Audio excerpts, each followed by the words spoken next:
Hindi rin ako makatayo agad ng bigla. Masakit.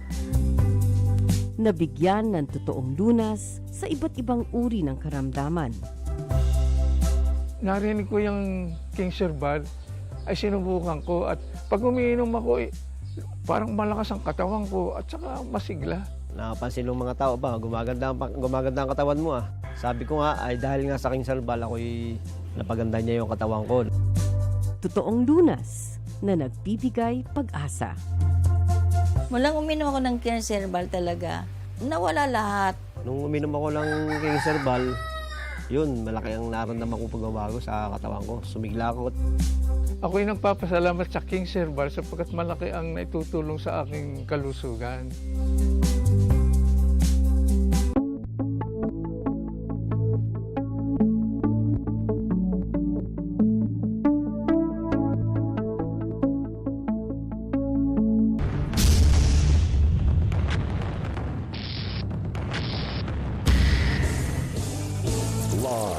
Live from his digital studio at Richwood Tower in Timog Avenue, Quezon City, Metro Manila, Ben Tulfo, Unfiltered.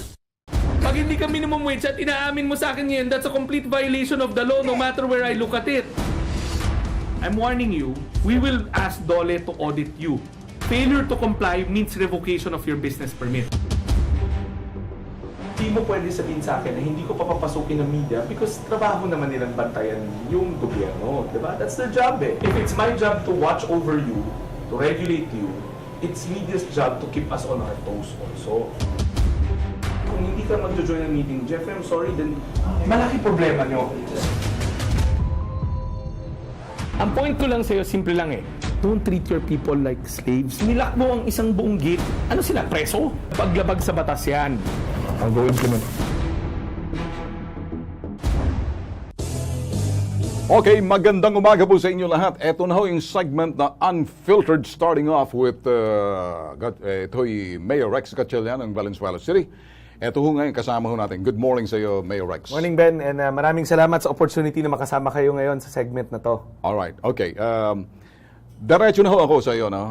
Mayor Rex. Wala nang patumpik-tumpik. Unfiltered, you're gonna answer me the question. Anong meron sa iyo na sobra ang tibay ng loob mo kung iba na nagagawa mo yung mga bagay to make decision right then and there?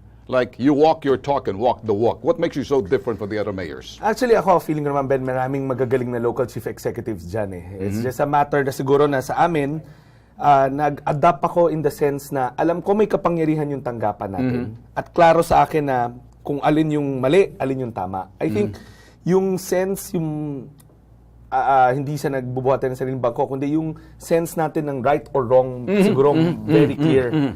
Akin, iniiwasan ko or wala sa lingwahe ko yung middle ground doon yung gray area. Kasi pag nag-gray area ka na, nagkompromiso ka na, next time magkukompromiso ka ulit. Before you know it, yung moral compass mo nawala na. Hindi mo na alam saan ang north, saan ang south. Okay. Yeah, very clear yung sinasabi mo. Ano? Now, let me tell you this. Kasi white is white, black is black. Yes. And if you mix black and white, it's gray. And sabi mo nga, pag there's gonna be a lot of gray areas, sunod-sunod na yan, so you lose yung sinasabing yung moral compass, yung direction. Yung direction. Now, let me talk about your direction, going to your destination, because it's very important. Direction will determine which way you're going. Your direction seems to be, you have a political will. You got the brains. You got the brawn, the muscle, but you also got the balls to enforce the law. Using the law itself. Kami nakikita namin, may mga iba, they're just a performer, and they will perform and perform. But you seem to be an achiever. You deliver. Well, Ben, ako, sabi ko nga, itong pag naging city mayor ka, municipal mayor, or local chief executive, provincial governor, kahit nga barangay captain eh. Okay.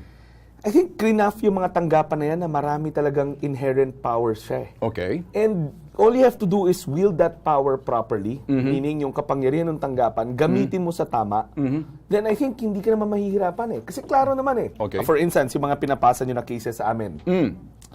Papasalamat nga kami kasi sa lapad ng Valenzuela City, we have 18,000 business establishments. Wow. Of which around 15,000 ang industrial.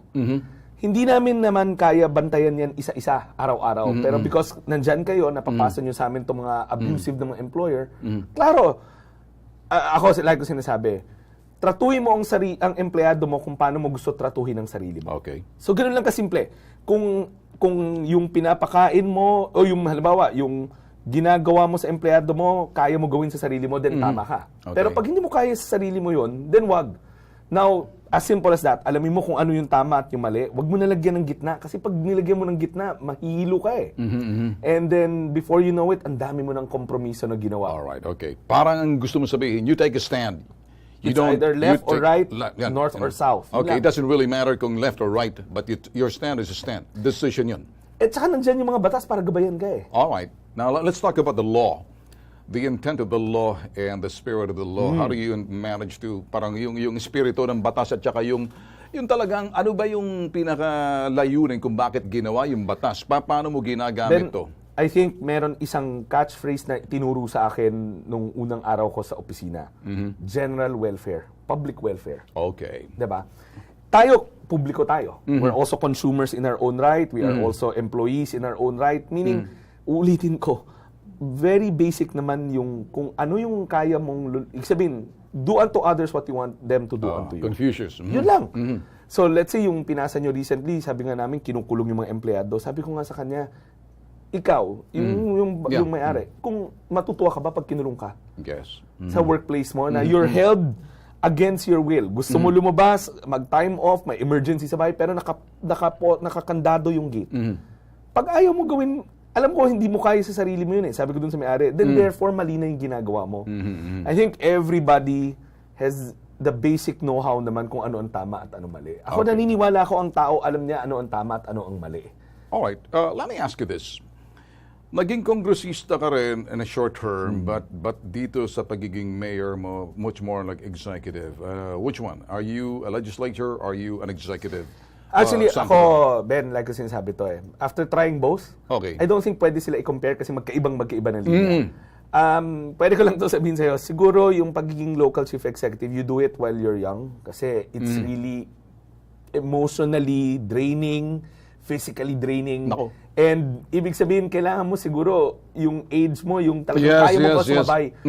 24/7. Parang sa inyo, sa studio, you don't stop. Yes. 24 hours a day, 7 days a week, decisions must be made. And decisions must be made now. Okay. Parang sinasabi mo, our politics now, Philippine politics should start at the very, sinasabing millennial muna. The generation upcoming. So you have more energy, more time, more acquisition of knowledge, more experience, and then comes wisdom. Ako, Ben, siguro pag natanong mo lahat ng mga local chief executive, pag umupo ka dun, sabay-sabay.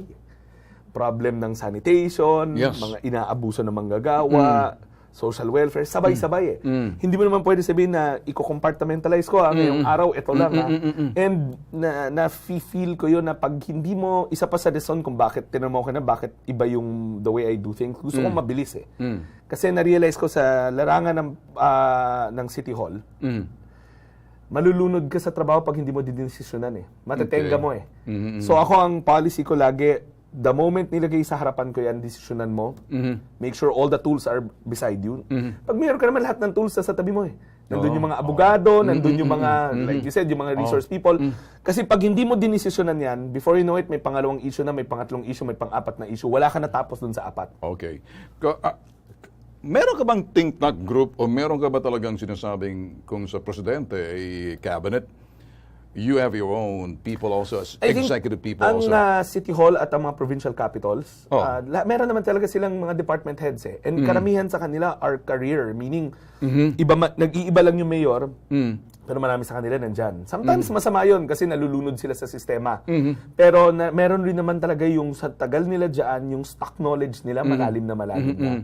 Ang meron tayong gumagabay sa atin, no? Lalong-lalo na hindi naman ako abogado, but the local government code is also there.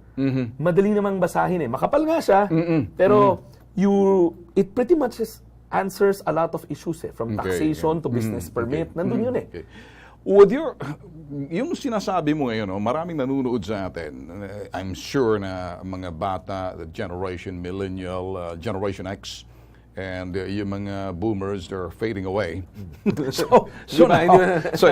maraming mga boomers na mga politiko that sometimes I saw them, parang I can see them na parang maraming nasayang eh.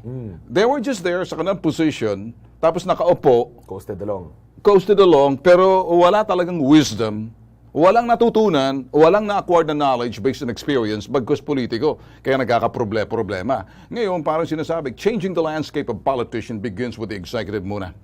Tama? Kasi yun, yun talaga nagpapatakot day to day. Well, the law or legislatures, yung sinasabi mo, but in your case, sabi mo, araw-araw ka nagdedesisyon. Araw-araw ka nahaharap sa iba't ibang mga dinudulog sa iyo. Gaano ka kabilis gumawa ng hakbang at gumawa ng desisyon sa mga daloy ng mga problemang idinudulog sa iyong tanggapan? Ben, ito, sasabihin ko to, and I'm sure mga iba mo magiging bisita will also say this. Marami naman sa problema sa City Hall, hindi mo kailangan matalino eh. Kasi klaro naman kung alin yung tama, alin yung mali eh. Okay. As simple as that, I think in governance, wag mo na gawing komplikado pa. Kasi pag kinomplicate mo, nilagyan mo ng maraming palabok, maraming palamuti, wala ka talaga madidesisyonan, at you're just dodging. All right. Okay, like a journalist, the truth journalist is sinasabi, from my journalism school, sinasabi, you make the yung komplikadong issue, gawin mong simple. Kasi bagay na yan. Pag na-simplify mo na yan, alam mo na komplikado, pero kaya mong sabihin. But, ikaw ba yung taong nakikinita mo yung mga bagay, kaya nasasabi mo, you can visualize, nakikita mo, even before it happens, kaya nasasabi mo with clarity and the actions. Ngayon, on my third term, na-anticipate mo na eh. Yes. Kasi in the past couple of years, one way or another, nag-iba lang yung anyo ng problema, pero yung puno at dulo yun pa rin. So, like yung marami sa mga industrial labor cases natin na nare-refer nyo sa amin, halos yung nature nila parehas eh. Isang employer na kontratuhin yung mga empleyado niya, hindi empleyado, kundi alila, at doon tayo nagsisimula ng mali. And normally, you can smell that from a distance. Okay. Kaya nga minsan pag tumawag kayo, i-imagine ko na kaagad kung ano yung anyo. Alam ba, sasabihin niya saan, ganito, ganyan. Pare-pare sila kung hindi niyo napapansin eh. Okay, yes. And sadly, problema sa mga iba nating mga kababayan, ayaw magpalit ng ways. Alam mo, yung mga ibang employers, nakikita nila, napapanood naman nila, nababalitaan nila na revoke tayo ng permit. Yes. Pero kung kaya lulusot pa rin eh. Susubukan pa rin eh. So, meron kang kakaibang katangian siguro. I don't know. At meron din ako nakita na isang mayor ng katangian na totoo, pure, na bata pa. Hindi ko muna babanggitin. Magiging guest din siguro namin to. No? Yan ang project namin. You have the compassion. And then, ginamit mo the word, mga inape at naape. Which is very important. Yan ang susi para sa mga tao. Maraming naabuso, maraming mga inape. Kung kaya't yung word na yun as a slogan sa mga nayuyurakan ng karapatan, sa mga simpleng tao, it begins there. Ngayon, yung greater population natin, talagang makikita mo sa ibaba. Ito yung mga below poverty line, the working class. Nakakapit sa patalim. Yun lang nga. And that's why sabi ko, I think yung nag-frame ng ating mga batas, nilagyan nila ng sapat na kapangyarihan yung mga tanggapan ng mga mayor para masigurado mo na yung mga naaagrabyado o yung inaapi, may magtatanggol sa kanila o may magsasalita para sa kanila. Marami dun sa mga cases na refer nyo, minsan, pag tignan mo sila, takot na takot sila pag nakita nila yung may-ari. Alam na nila na inabuso sila, pero pag pumasok sa room yung may-ari, pare-pares natatakot sila. And that's why I really think na yung kapangyarihan ng mayor or kapangyarihan ng local chief executive, you wield it properly. Ben, kanina mo pa ako natatanong yung what probably makes me more aggressive is, Yes. Ako, nagpapasalamat ako na I come from a family na may negosyo, may kaya. So, walang may hawak sa akin. Ibig sabihin, pag eleksyon, tumatakbo ko na mag-isa. Pamilya namin yung tumutulong sa akin. Wala akong pinagkakautangan ng loob ng mga negosyante. Yan, kaya ko sabihin sa iyan. So, kung mali ka, kahit na malaki kang locator man sa Valenzuela at nakita ko may inagrabyado ka at may inapi ka, I'll call you for what it is. So, ang pinaka sinasabi mo rito, galing ka sa medyo pamilya na, angat. Doon sa pagiging angat ng estado ninyo, nakikita mo sa ibaba na you can feel what it is sa ibaba rin. Ginagamit mo yun na wala kang utang na loob. Walang may hawak sa akin. Walang may hawak sa iyo. Hindi hawak yung balls mo. parang bitag ata yun. Parang kasama ata yung mga Actually, mga Ben, utol ko. nung nasa high school, nung nasa high school ako, napapanood ko na kasi kayo Okay. So, more or less, alam ko na yung nakikita ko, sabi ko nga, kayo, you use the power of media to correct wrongs. Yes. While in City Hall, I'd like to think that we use the power given to us by law. We use our city halls to Okay. correct the wrongs. Okay. Siguro kanina tinanong mo kasi what makes me different. Iniisip ko rin yun. Akin siguro kaya kung, I think lahat ng tao alam ano ang tama at mali. Makikita man from a distance kung mali na eh.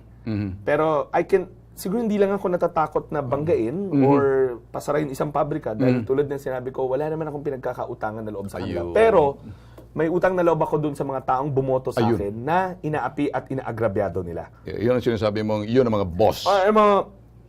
Ben, pagka after election, tapos makikita mo yung bumoto sa'yo, 100, 200,000, it can be a humbling feeling eh. Ibig sabihin, 200,000 na tao, ang pinagkatiwalaan ka, ibinigay sa'yo na, sige, Mayor, ikaw na muna bahala sa decision making para sa amin.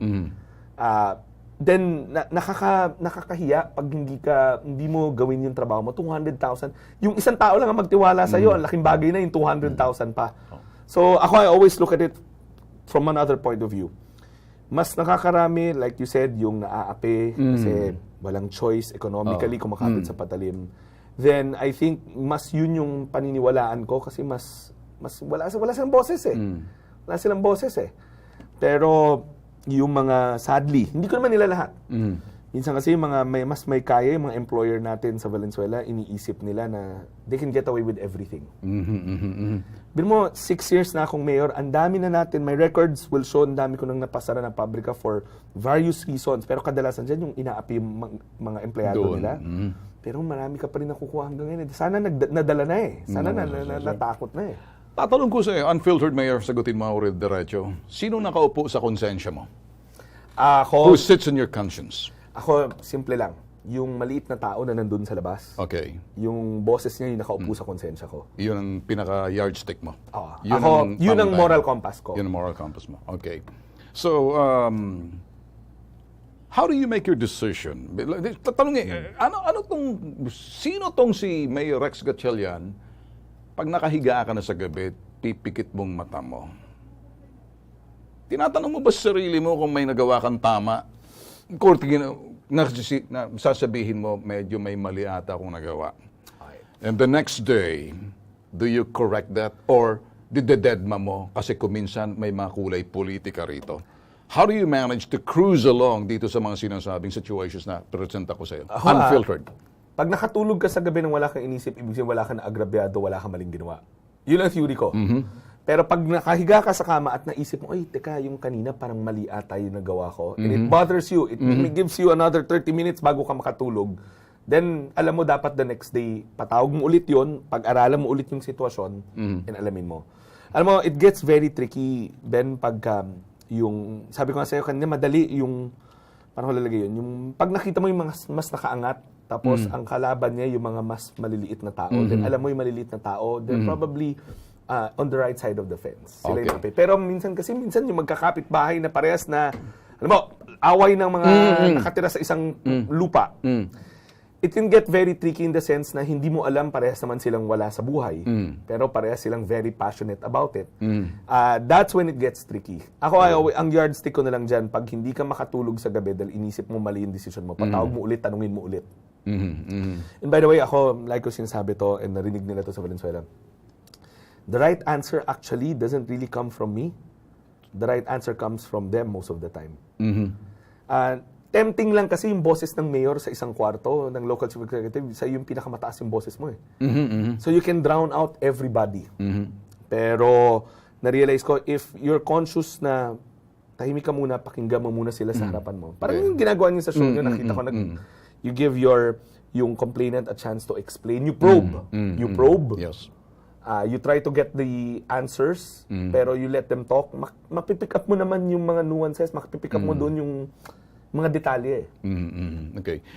Ito Mayor, may tatanong na ako sa iyo na parang Hinahanap ko kasi rito ang kaibahan ng pagiging mayor mo. Walang plastikan, ano? Hindi, ako diretso ako na. I hope I'm not wrong. Hindi ka plastic. Walang plastikan dito, okay? Iba yung parang pag sinabing politiko kasi they're known for flowery words and there's an art of telling lies and telling a lies with a straight face. Nagsisinungaling ka pa pero tuwid pa rin ang mukha mo. With you kasi, Mayor, how do you say that now na para sabihin, papapogi lang yan dahil nakaupo lang kay Ben Tulfo eh. Pero kung tutusin, how do you say that ngayon? Kasi that's what my perception of you, pananaw ko sa iyo, nakikita ko sa mga action mo, nararamdaman ko yung mga desisyon na ginawa mo base doon sa mga inire-refer namin. Kasi hindi naman kami pwede manghimasok sa baluarte ninyo. Now, ngayon sasabihin ko sa iyo, wala bang nagsabi sa hinay-hinay ka lang? Baka mamaya sa itaas, malilintikan ka. Well, Mayor, may nagsabi ba sa inyan? Ako, in fairness, sa ngayon, up to this day, 6.5 years, wala naman, Ben. I really believe na yung mga mas matataas na otoridad, hindi naman kanyan tatawagan lang bigla at papagalitan. Kasi palagay ko sinusuri rin naman nila eh. Okay. Lalo itong current administration and direction nila, very clear. Very, very clear. Alam nila rin kung ano yung tama, alin yung mali. Pero siyempre, meron lang siguro nung second term ko, first term ko, nung manunubok, hindi government officials, susubukan kang sindakin. Siyempre, then let's call a spade a spade. Yes. Sa Valenzuela, ang madalas nating nagiging point of contention dyan, mga unfair labor practices. Oh, yeah. Just, And industrial like I said, 18,000 kami. Yes. Of which mga 4-5, ang dami, libo yung yung industrial. Meron yan pressure groups eh. May lobby groups yan. Yes. Tawag nila lobby group, pero tawag ko doon pressure group eh. Pressure. Nasubukan ako na iupo nung bago kong mayor 6 years ago na imbitahan ka mag-dinner. Siyempre, dahil negosyante yan, may karapatan rin sila na marinig mo. Yes. Pero pag upo mo doon, pupunahin nila yun nga, ba't ka mabilis magpasara? Mayor, bakit masyado kang mahigpit? Then I always tell them na, look, doon nga pumapasok Ben yung siguro wala naman akong pakialam sa kanila kasi wala naman akong utang na loob sa kanila eh. In fact, the funniest part is, marami nga dyan, hindi pa nga bumoboto, hindi naman botante pag eleksyon, naka-abroad eh. Diba? Ano yan? Siyempre, long weekend sa kanila yan eh. A lot of the, hindi ko nila lahat, Ben. May mga good employers din sa Valenzuela. Pero ang sinasabi ko, itong mga scrupulous na mga employers, Yan. kadalasan dyan, negosyo lang talaga. Okay. Ayokong ihambing yung kayong mag-utol nasa larangan ng politika. Kami mga mag-utol nasa larangan ng media. And sometimes we're misunderstood. Sometimes they look at us and they have the different impressions sa aming magkakapatid. You know, nandyan yung ako, nandyan si Rafi, nandyan si Erwin. So, ito yung mga tatlo kami. And then, now we'll talk to you. Tatlo rin kayo eh. Apat kami, pero isa wala sa politika. Okay. 4 din pala kami, pero isa medyo fade away na. Okay, sige, ngayon. Ngayon, tatlo kasi si Rafi, si Erwin, myself. Kayo, aktibo kayo, na yung isa sa Senado, si Sherwin, and then you, the mayor. And then sa Congress. Now, do you guide each other? Nagagabayan ba kayo? Pag nagkikita kayo magkakapatid, sabi, do you give each other wisdom, sharing na parang, teka muna, easy ka tol, baka medyo malagay tayo sa langan. Do you talk to each other or wala tayong pansinan? Bahala ka sa okay. I want to find out kung gaano kayo ka-closely knit na magkakapatid na you look at your situations kasi, hey, pangalan natin. Baka masira. So isang bagay lang yon kasi sa inyo kasi, you know, I'm curious. Okay. Pare-parehas naman yung magulang namin. So yung moral compass namin, I'd like to think iisa rin. Okay. Hindi ako kailangan sabihin kung tama o mali ng kapatid ko dahil palagay ko parehas kami ng pag-iisip. Okay. But kung tatanong mo close kami, we do talk about innovations on making the city better. Okay. Kasi wala namang may monopolyo sa tamang sagot in the sense na alin mas maganda pang gawin. Pero whether yung kokorekin yung isa't isa, very seldom does that happen. Kasi yung like I said, parehas naman ng bahay yung nilakihan namin, di ba? Tsaka may na-realize ako sa amin eh. And alam to sa Valenzuela. Yung kay Kong West yun. Kay Mayor Rex yun. You don't try to use one to influence the other. Okay. Kasi dalawang magkaibang tao yung binoto. Ngayon, halos dalawa na lang naman kami nung younger brother ko, ni Congressman na nantira sa syudad. This is Sherwin, being a senator, he goes around the country. Yes. Pero kami ni Wes, syempre, dahil kami mas immersed doon sa local, Yes. yung affairs niya. Okay. Yung decision niya. Okay. Never kami nag-usap na mali ka sa ganun. Okay. Kasi clear cut naman ano yung trabaho ng congressman, ano yung trabaho ng mayor. And I think that's the formula to our success na hindi kami nagbabangayan magkapatid. Alright. Okay. Ngayon, tanong ko lang sa iyo. Paano ko yung mga lobby group na yan or pressure group na yan and then medyo sabihin, ito si Mayor Rex, mukhang hindi na parang anti-business kung titingnan na. Okay. Anti-business. Alam mo- And then hindi ka pwedeng lapitan. And so gagawin nila They'll feel the candidate. pupunta sila ngayon doon sa kuya mo. And then, pwede ko sa kapitan na parang, kasi hindi ka pwedeng lapitan. Nangyari na sa akin yan eh. Ako si Ben Tulfo, ako si Bitag. Pag hindi ako kaya lapitan, kung kani-kanina pumupunta. And then pupunta ron sa isa, pupunta sa bunso, pupunta sa gitna, pupunta sa matanda. At the end of the day, I make the decision, no is a no. Doon sa mas bunso, hindi naman ako, syempre, mas bunso sa akin yun. Diba? Hindi naman Parang ako, si Tol Erwin. Hindi nila susubukan doon. Pero kay Sherwin, mas kabisado rin nila, parehas kami ng decision making eh. Okay. Iba lang siguro ng style. Alam niyo naman yun, yung kapatid ko na yun, tahimik yun. Okay, style makes a difference. Oo, Okay. pero hindi na nila tinatry doon. Okay. Ako, ang mas sinubukan nila nung first 2 terms ko, yung second round ng my second term, pumunta sila sa kalaban ko. Okay. Ay inisip nila na lalargahan nila yon dahil yon mas kaya nilang kausapin. Kaya nilang hawakan. Sa awa ng Diyos, natulungan tayo ng taong bayan ng Valenzuela, nakabalik tayo. So, tumigil na sila. Siguro na, kaya nga ako minsan, Erwin, nagtataka na rin eh. Alam na nga nila na nagpapasara tayo, sinubukan na nila na labanan tayo sa pamamagitan ng proxy. Gumamit sila ng proxy eh. Tumulong sila sa kalaban ko. Okay. Pero, ganun pa rin eh. Minsan, yun nga kanya sinabi mo yung paulit-ulit. Ako na napapansin ko, mas frustrating to mga negosyante na scrupulous kasi paulit-ulit eh. Nakikita nyo rin naman yung mga case sa inyo eh. Yes. It's the same over and over again, the way they treat their people. Doon tayo nagkakasundo, doon natin sila nakakaaway. Okay. Ito, ilang term ka pa ngayon? Last ko na to. Huli ko na to. Who will be the next mayor like you who can make that decision? Kasi kung naumpisahan mo na, like anybody, successful person normally pass on the success to someone. Other than that, ano mangyayari dun sa iyong tagumpay? Then, honestly hindi ako dapat ang magdesisyon yan. Hayaan kayo mga taga Valenzuela. Oh, when I say... If they believe na, let's say, nakita nila na okay naman yung time ni Sherwin kasi nakatapos ngayon, 9 years yun, Okay. natulungan pa nila maging senador. And ako, pinatapos rin nila ako. This is my last term. So, Okay. last huling local chief executive position, wala naman kaming gobernador eh. So, hanggang doon na lang rin ako. Okay. Palagay ko, hayaan ko sa kanila na tignan kung yung brand or siguro yung pare-parehas na apelido na kami at kung gusto, let's say, ni Wes, hindi ko naman alam ano rin plano niya, ay sapat. I'll let them be the deciding factor. Sila na yung magdesisyon. Alright, Wag okay. ako. Sinabi mo kanina yung brand. Very particular ako dyan. Pag sinabing brand, produkto, may katangian. May bagay na ginagawa na meron siyang lamang na katangian. Sa salitang Ingles, unique selling proposition, unique selling point. So, yung taong bayan magdedesisyon, hindi lang sa Valenzuela, bagkus itong ginagawa ko ngayon sa Unfiltered. Sana ito'y makapagbigay, linaw or liwanag doon sa ibang mga butante.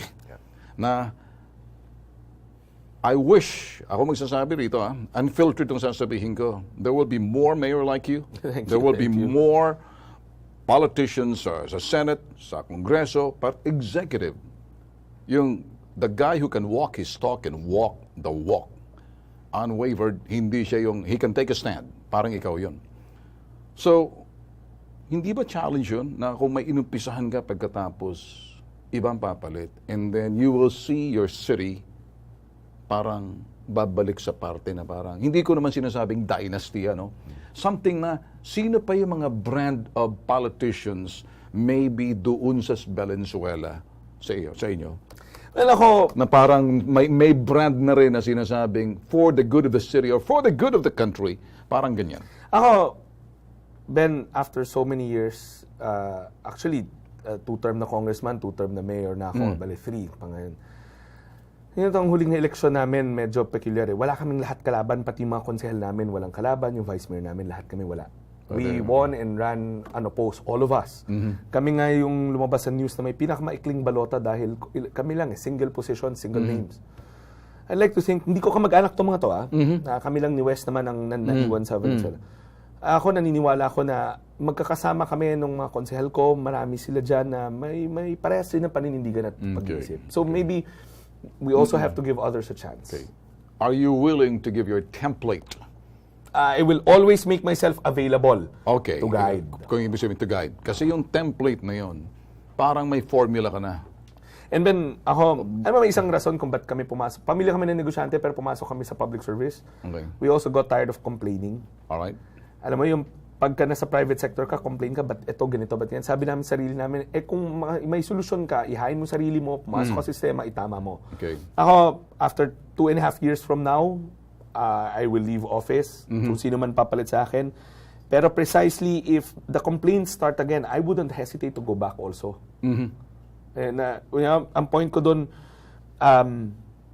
the very same reason that drove us to run for public service is to try to find solutions to common day issues.